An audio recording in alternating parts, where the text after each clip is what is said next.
Want to paint but don't know what to do? Try this easy, relaxing sketchbook project. I'm working in a sketchbook that can take a bit of watercolour. This one is the Sea White of Brighton sketchbook, but of course you can use plain watercolour paper or any sketchbook you have that will take a little bit of water. And I'm just putting in little circles of paint. I started with some clean water, now I'm dropping in my favourite colours, and it's so relaxing to watch the colours spread out into the wet paint. Here you can use this as an opportunity to use up any leftover paint you've got on your palette, or you can use it as a way to try out some of those colours that lurk in your palette that you don't often use. Or indeed, if there's colours that you love painting with and you just want to paint with them today, choose those. It really is a very forgiving exercise to do. I'm trying to do a variety of sizes of circles, and I love it when they touch each other and bleed into one another.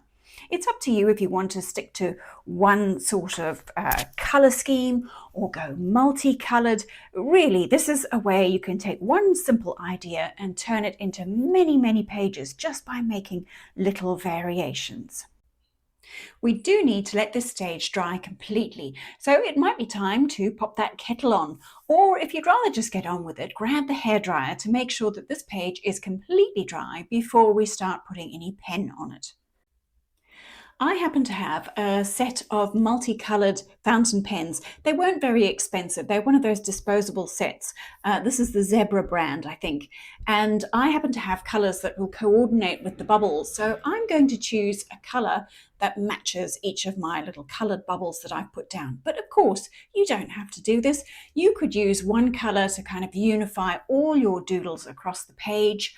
And of course, you could use any pen you happen to have. If you want a water-soluble option, because I know that these fountain pens are water-soluble and I'm going to use that a bit, but it's not important. You can use a standard waterproof pen and just use that, even if it's a plain black one. It really doesn't matter. You could also use watercolour markers or watercolour pencils, something like that if you prefer. One of the things I really appreciate about this little project is that each one of these bubbles is almost like its own little mini project within the spread. So it kind of breaks down the project into tiny little pieces so that it feels a bit less pressure. And it's these strange little habits that can be very helpful if you are finding it hard to kind of face that blank page and actually make yourself do some sort of painting and drawing. Because usually it's once your hand gets moving, the ideas come. So anything you can do to quieten down that noisy inner critic that might be slowing you down or stopping you from painting altogether is a good thing in my book. You can choose to make your little flower doodles as simple or as illustrative as you like. It really is up to you. You can also decide to repeat the same flower in every single one of the bubbles, just varying the size to match the bubble perhaps. And that sort of thing will make it even more relaxing because there's something very meditative and soothing about that kind of repetitive mark making. But I'm rather enjoying investigating the different sort of flowers that I can create just from very simple shapes. One of my favourite pens from this set turned out to be this hot pink pen. So I'm quite excited to draw with that one, but I'm not sure if it's going to actually show up on my pink dot. And this is the sort of thing that's quite fun to experiment with in your sketchbook. You know, this is going to be a very subtle effect. And so you could create completely different pages by creating one that's got a very well coordinated, quite closely linked dot and pen drawing, and see how different it looks when you have a very strong, perhaps black contrast drawing against your coloured dot.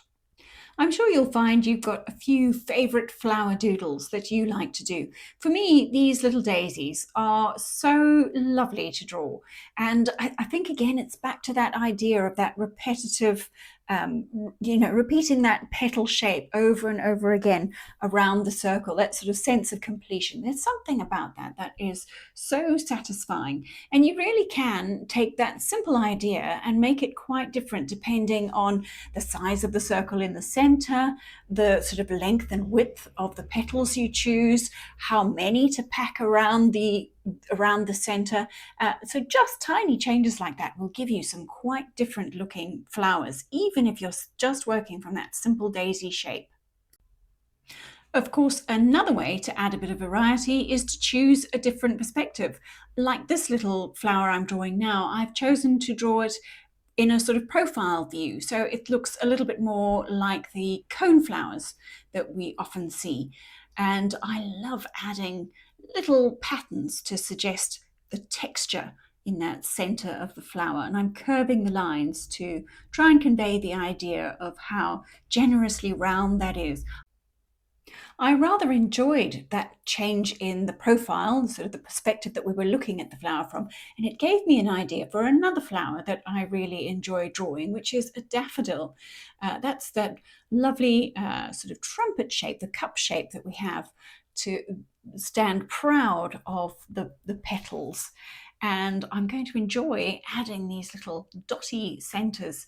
It's funny how that tiny little detail of the little dark center really makes it come to life. I rather enjoy the effect you get when you put a little collection of teeny tiny circles together to suggest the center of some of these flowers. I'm not sure this is a real flower. I'm kind of making things up here.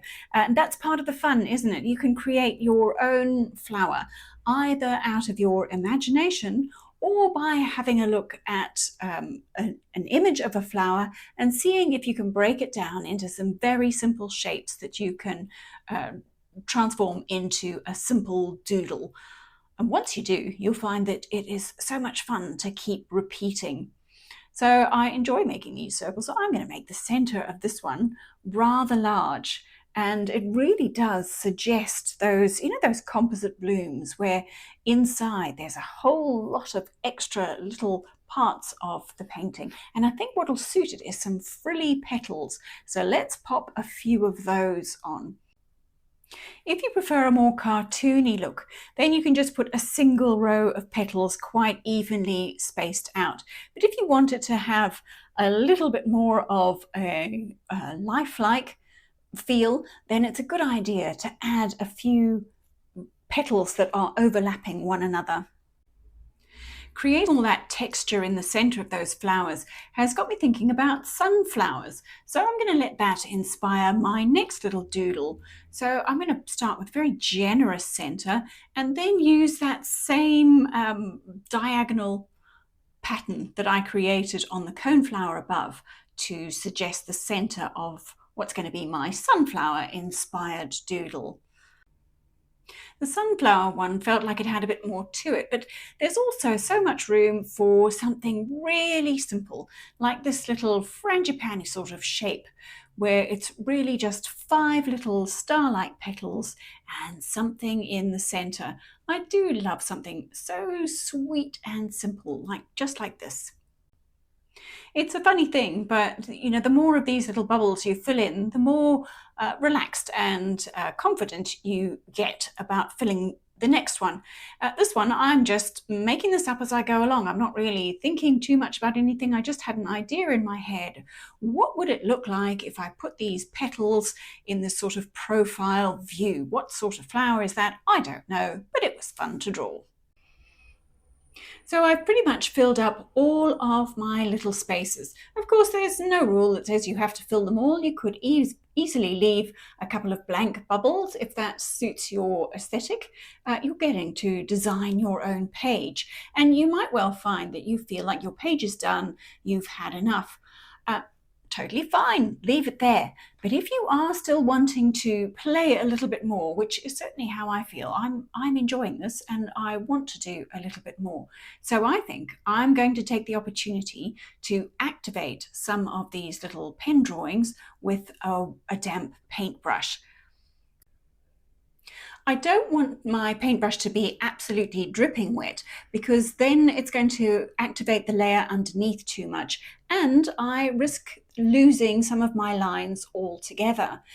It is a lovely way to add a little bit of extra tone to your flower though. And here I'm kind of just getting the feel of it. It's also a way to be practicing your watercolor techniques. You know, that was softening off, which is a technique we use all the time in watercolor.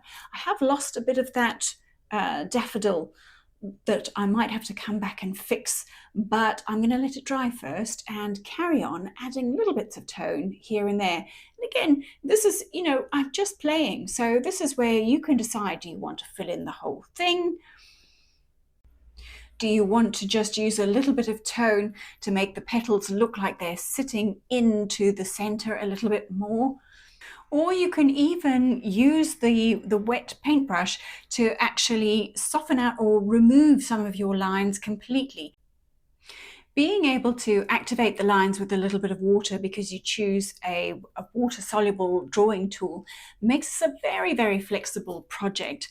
But if you happen to use a waterproof pen to do your drawing and are therefore not able to do the stage, don't worry, because you can actually still add some extra shading and depth and dimension if you just choose another drawing tool.